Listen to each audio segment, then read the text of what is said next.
C'est une journée très chargée pour les gouverneurs de la province du Pilou, Docteur Philippe Akamitounan Dolon, actuellement en séjour dans la ville de Kikwit. L'autorité provinciale commence sa tournée par la visite de la route Ndekezulu où les travaux de construction du collecteur et du pont Ouazabanga avancent à un rythme très satisfaisant. Et le année suivi, tour à tour, l'inspection des chantiers de lutte anti-érosive sur le site de Loukemi et Moumene, de l'avenue menant à l'entrée de l'hôpital général de référence de Kikwit, de l'hôpital général lui-même, qui change totalement de visage grâce à la vision du chef de l'État, Félix Antoine Tshisekedi Tshilombo, de la station de Kakobola, qui fournit désormais à la ville de Kikwit une énergie électrique de haute qualité. Devant la presse, l'ingénieur Brunel Ndombe, directeur provincial de la CGT Grand Bandundu, apporte des précisions techniques sur l'évolution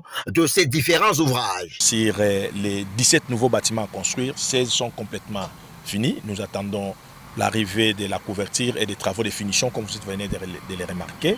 Et nous sommes aussi honorés qu'en même temps, il y a une évolution du projet.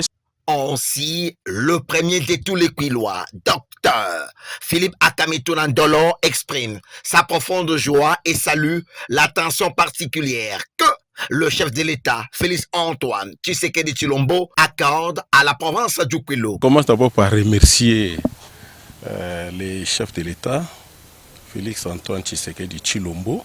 Je peux, sans crainte d'être contredit, que le chef de l'État a pratiquement sauvé cette grande ville de Kikwit d'une catastrophe. La catastrophe, ce n'est pas seulement l'épidémie, l'accident, la catastrophe, c'est aussi les érosions.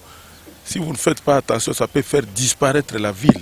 Un sentiment de soulagement et de joie vivement partagé par Dr Aimé Kavungampata de la société civile locale, signalant que bien avant cette série de visites, le patron de l'exécutif provincial du Kwilu, Dr Philippe Akamitounan Dolon, a participé à la messe du jubilé de diamant 75 ans des Sœurs de la Providence et de l'Immaculée Conception, une célébration eucharistique dite par Monseigneur Timothée Boudiga, qui a permis à l'autorité provinciale de chaleureusement féliciter ces religieuses pour leur dévouement et leur engagement à annoncer l'évangile du Christ.